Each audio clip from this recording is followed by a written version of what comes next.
Imagine, if you will, the absolute darkest, most unimaginable trauma a human being can possibly endure. Right, like the kind of monstrous horror that just completely strips away everything familiar. Exactly. Everything's safe, everything that, constitutes a normal, predictable life.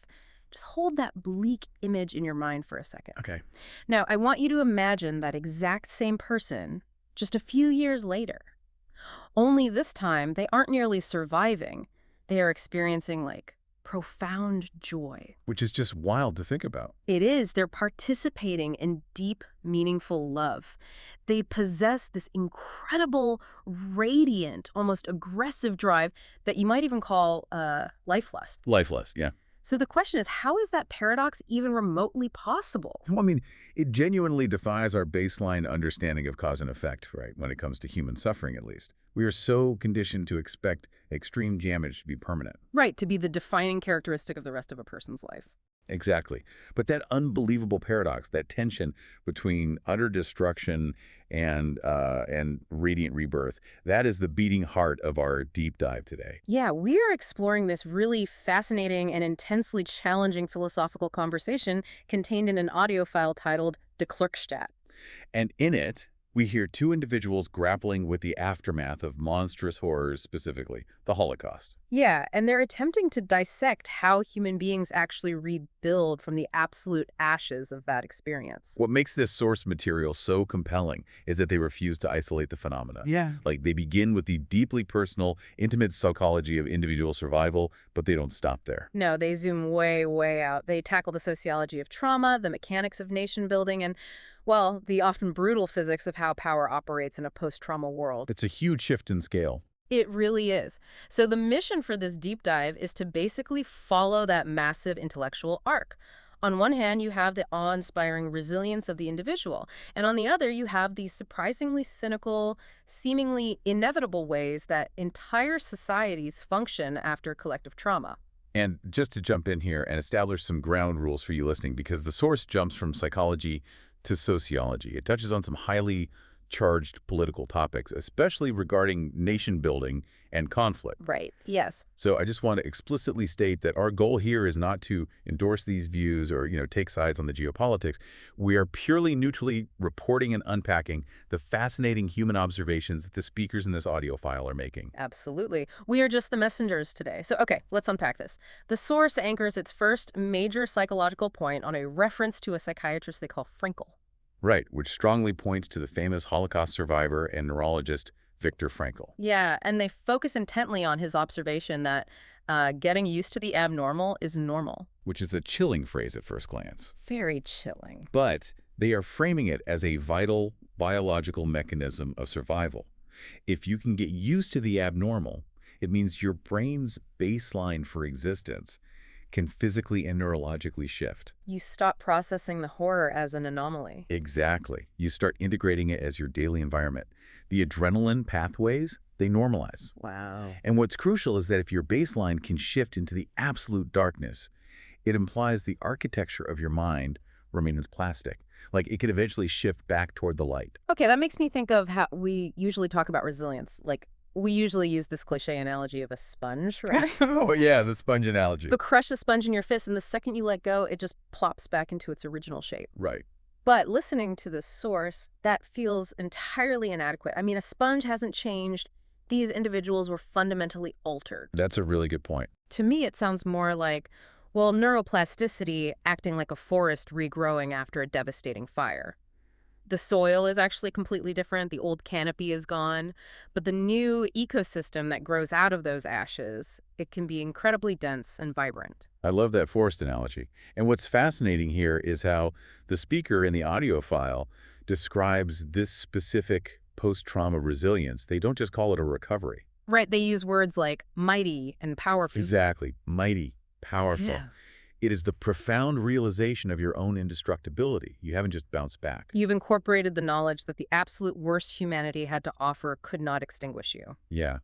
And one of the speakers expresses this really deep, almost aching desire for society to acknowledge that specific triumph. They don't soften the history at all, right? I mean, they acknowledge the monstrous events fully, But they say, where are the stories of the joy? Right. They want a documentary focused entirely on the profound love these survivors managed to find afterward. And they point out how incredibly rare that narrative is. Yeah, they joke, quite pointedly, that to find an exploration of that subsequent happiness, you would have to dig up some obscure, highly academic article written by a clinical psychologist. Right, because mainstream society and media just remain hyper-focused on the mechanics of the horror itself. Always. Which raises the question of why. Like, why are we so hesitant to look at the joy? Is it because focusing on the joy makes us feel like we are minimizing the tragedy? That is certainly part of the societal hesitation, I think. But, the source also doesn't let us stay in that idealized, triumphant space for very long. No, they definitely don't. Because the reality of that forest regrowing is deeply messy. And the speakers are incredibly grounded in the tragic reality that, well, not every individual experienced that miraculous neuroplastic shift. Right, they pivot hard into the darker, deeply complex side of survival. Yeah, the people who didn't get the vibrant forest regrowth. Exactly. They detail how some survivors returned completely broken, suffering from incurable psychiatric illnesses, just people who were psychologically destroyed. Yeah. And then you have the invisible chronic wounds, like survivor's guilt. Oh, survivor's guilt, that haunting, recursive loop of questioning, why did I live when so many others died? Right. The human brain struggles to find logic in arbitrary survival. It does, and that guilt becomes an incredibly heavy, almost physical burden to carry while simultaneously trying to navigate a return to everyday life. Because the physical danger stops, but the trauma just mutates into these complex psychological labyrinths. Mutase is the perfect word. And the environment they returned to didn't exactly help them navigate those labyrinths either. No, not at all. The source brings up a specific historical detail regarding survivors returning to the Netherlands, and it is honestly jarring. Yeah, it really is. You would assume, logically, that a person surviving the unimaginable would be welcomed back with immense societal empathy and support. Right, open arms. But instead, the speaker describes the reception they received as an enormous slap in the face. An enormous slap in the face. That phrase implies a society that was completely cold, unreceptive, and just fundamentally unaccommodating. Yeah, and if I try to put myself in the shoes of the broader Dutch society at that exact moment in history, I wonder if that coldness was, like, a defense mechanism. How do you mean? Well, you have a population that just endured years of occupation, rationing, and their own traumas. Their emotional bandwidth is zero. That's true. And perhaps more pointedly, seeing these survivors return is a walking, breathing reminder of society's own failure to protect them. Yeah. It's much easier to look away than to confront that level of collective guilt. So I want to ask you, imagine surviving the unimaginable only to face a society that doesn't want to deal with you. How does someone pick up the thread of their life after that? Well, I mean, that aligns perfectly with the psychological underpinnings of societal denial, right? And it highlights the core disconnect the source is grappling with. The disconnect between the individual and the society. Exactly. The profound gap between the individual who has survived unimaginable trauma and a society that is completely unprepared or actively unwilling to hold space for. Right. Society basically demands a return to the status quo. And the individual cannot simply provide that. No, they can't. So Yeah. rebuilding a life in that environment requires a level of internal fortitude that means fighting not just your own ghosts, but the apathy of the culture around you. Man, that's heavy. But here's where it gets really interesting. This massive disconnect leads directly into the source's most philosophical exploration. This is the big pivot in the audio file. Right. The speaker poses a monumental question. They ask, if an individual can go through horrific trauma and come out the other side having learned profound, hard-won lessons about the value of life, love, and human connection, Yeah. why doesn't an entire society formed by survivors reflect those exact same lessons? And this is the precise moment the audio shifts from the psychology of the individual to the sociology of the state. Yes, and listening to this audio, you can hear the sheer visceral bewilderment in the speaker's voice. They explicitly bring up Israel as their example. Right. And again, just as a reminder for you listening, we are impartially reporting the speaker's personal viewpoint here. We aren't taking a stand. Exactly. Just unpacking the source. So the speaker's expectation, the deep-seated hope, was that a society built by people who experienced the Holocaust, or, their descendants, would be fundamentally morally distinct from a standard European nation state like the Netherlands. The underlying assumption there being that shared, catastrophic trauma would act as a societal crucible. Right, that it would burn away the superficial, cynical pursuits that define normal geopolitics. Exactly.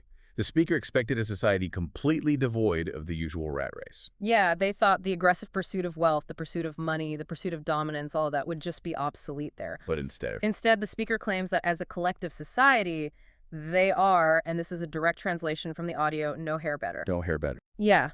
They note that the state operates just like any other, and the speaker even goes so far as to express disgust that some groups act with the same brutality as historical oppressors did. They are essentially mourning the death of a utopian ideal. Yeah, they really are. It's the harsh realization that collective trauma does not automatically inoculate a society against the standard, often ugly behaviors inherent in running a nation-state. Right, but wait, I have to challenge this premise just a bit. Okay, go for it. The speaker views this as a failure of morality, right? A cynical embrace of standard nation-state behavior. But if you build a society out of people who recently survived an existential, world-shattering threat, isn't their pursuit of military power and wealth actually a direct trauma response? Oh, that's an interesting point. Like, it isn't necessarily just standard greed or political cynicism. It's a desperate, hyper-vigilant need for absolute security. They are building a fortress because they know exactly what happens when you don't have one. That is a very astute psychological lens to apply to sociology. What you're describing is security being prioritized above all other ideals. And the source actually touches on this friction by examining the kibbutz movement. Yes, the kibbutz movement. The speaker talks about how they deeply imagined that the foundational ideals of the kibbutz, togetherness, communal sharing, absolute equality, that those would naturally become the dominant culture. Because, as they phrase it, it is in their blood to know better. Exactly. They thought the defining cultural pillars would be love and togetherness, completely replacing money and power. But the historical reality, which the source notes, is that while those communal ideals were vibrant for a period, they have largely vanished from the mainstream structural reality of the society. And the phrase the speaker uses for this is fantastic. Oh, the socks. Yeah, they jokingly refer to these lost communal ideals as disappeared goat wool socks. It's such a brilliantly evocative image. It really is. The cozy, practical, deeply human ideal of the goat wool sock just faded out of fashion, completely replaced by the sharp elbows, the military-industrial complexes, and the machinery of modern global capitalism. Well, if we connect this to the bigger picture, the second speaker in the audio file steps in to reframe this entire sense of shock. Right, because there are two voices in this recording. Yes. The first speaker is looking at this through an intensely moral, emotional, and perhaps idealized lens. But the second speaker introduces a brutally pragmatic counterargument about how systems actually function. The mechanics of it all. Exactly. They explain that expecting a nation to operate as a moral utopia simply because of its historical trauma ignores the fundamental mechanics of power. The physics of power, as they call it. Yes. They use this analogy of a stone rolling from a mountain, and I want to spend some time on this because it fundamentally changes how you look at politics and society. So how does the second speaker break this down? It is an analogy designed to illustrate inevitability, right, and the absence of morality in systems.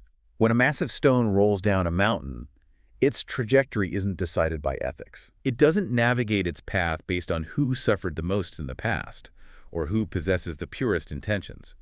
It moves entirely based on gravity, momentum, and the path of least resistance. Basically, a stone has no memory. It doesn't care who pushed it. Precisely. And the argument here is that institutional power has its own internal logic, entirely divorced from human emotion or historical context. So the state just acts like a state. Exactly. The machinery of a state doesn't care about upholding goat wool sock ideals. It cares about maintaining and expanding its own operational capacity. So it's not about who serves the people best or who is honoring the legacy of survival. According to this pragmatic view, no. It is simply about networks competing against other networks. It is the raw law of the strongest. Wow. The speaker in the audio states it without any romanticism at all. They say the network that wins is the one that is willing to pick up the weapon. The one that seizes control. Yeah. It seizes control of the physical mechanisms of power, whether that is military infrastructure, economic leverage, or political dominance. The stone rolls down the mountain, and whoever knows how to harness or direct that sheer momentum is the one who rules. Exactly. The laws of physics aren't suspended by trauma, And the brutal laws of political power aren't suspended by it either. Okay, so what does this all mean for us? Because if I accept that premise, it feels incredibly bleak. It does feel bleak. It implies that human agency on a macro scale is essentially an illusion. I mean, if the individual can achieve this beautiful, hard-won life lust we talked about, but the society they live in is just a cold, calculating machine governed by the law of the strongest, Right. are we just doomed to be crushed by whatever network grabs the biggest weapon? Like, does the profound resilience we talked about in the beginning just get systematically bulldozed by the physics of power? It is very easy to arrive at that exact despair when you look at the stone rolling down a mountain analogy. Yeah, I'm feeling it right now. It makes human effort, especially moral effort, feel infinitesimally small. But the source material, surprisingly, does not conclude on that cynical note. It doesn't. Because the whole law of the strongest thing felt pretty final. The second speaker, the very same one who introduced the brutal logic of the Rolling Stone, actually pivots to a deeply philosophical, surprisingly hopeful conclusion. Oh, wow. But, and this is key, it requires shifting our perspective to a much longer timeline. Okay, I am ready for the long timeline. Lay it on me. So they fully acknowledge that in the short term, in the span of a single human life or even a generation, fighting for those goat wool sock ideals feels like an exercise in futility. Right. Fighting for togetherness, equality, and love in the face of a massive state apparatus. Exactly. It feels like trying to push a boulder up a mountain or trying to swim against a raging river. You are fighting the immediate crushing physics of power. Because the competing network already picked up the weapon and built the fortress. Yes, but the source argues that if you zoom out, if you look at the truly grand macro scale of human history, a different set of rules eventually applies. They conclude that ultimately, those core foundational principles of human connection, of love, of shared humanity, those are the only principles that actually survive the long game. Wait, really? So the source genuinely believes that the goat wool socks outlast the network with the weapons? They do. Their assertion is that all of those brutal power networks, the relentless hoarding of wealth, the structures built purely on the law of the strongest, they may win the decade. They might even win the century. Right. But they are, in the exact phrasing of the source, doomed to eventually return to dust. Power structures are inherently temporary because they consume themselves. Empires fall. They always do. The only things that endure, that get passed down and continuously resurrected by individuals, are those fundamental principles of human connection. Man, that is a staggering perspective shift. It reframes the entire conversation. So to you, listening to this deep dive right now, think about the incredible arc we just traced through this single audio recording. It's quite a journey. We started with the incredibly intimate, almost miraculous paradox of a human brain rewiring itself to find a fierce life lust after enduring monstrous horrors. The forest growing back. Exactly. Then we examine how deeply messy and alienating it can be to carry that trauma back into a society that just wants to look away. The enormous slap in the face. Yeah, and then we zoomed all the way out, exploring the bewilderment we feel when entire nations fail to embody those hard-won lessons, opting instead for the cold, cynical physics of power and self-preservation. It serves as a profound reminder that the human experience operates on two incredibly different tracks simultaneously. Right. You have the immediate, loud, often brutal reality of societal power dynamics, and underneath that you have the quiet, enduring, stubborn strength of the individual human spirit. Which really makes you rethink where you should be looking for inspiration or meaning in your own life. Absolutely. If the state is just a rolling stone governed by gravity and momentum, maybe we shouldn't expect massive power structures to serve as our moral compasses. Maybe, exactly as the source desired at the very beginning of the audio, we need to actively seek out those rare, quiet stories. The stories is joy. Right. We need to focus on the individual joy and love that somehow survives and adapts against all odds, rather than keeping our eyes locked solely on the machinery of the horror. Because if the mechanics of history tell us that individual resilience and human connection are the only things that truly outlast the rolling stones of power, then that is where the actual enduring value of our species lies. Well said. Which brings us to a final thought for you to mull over as you go about the rest of your day. Okay, what is it? Well, we spent a lot of time dissecting the relentless physics of power, the necessity of the shifting baseline, and those seemingly quaint goat wool sock ideals of togetherness. If raw power, weaponry, and the hoarding of wealth are genuinely destined to eventually crumble and return to dust, as the source concludes, What does that mean for how we measure permanence? That's a big question. Take a look at the structures you are building your own life around today. Are you rolling stones down a mountain just to win the immediate battle? Or are you investing in the goat wool sock ideals that might actually outlast us all? Look at the history of humanity not as a timeline of conquering empires, but as a continuous, quiet relay race of human connection. The empires all turned to ruins, but the ability to find joy after the darkness, the ability to reconstruct love out of ashes, that is the only human invention that has never actually been destroyed. What a powerful lens for viewing our own history. Thanks for taking the plunge with us. Keep questioning, keep exploring, and we'll see you on the next deep dive.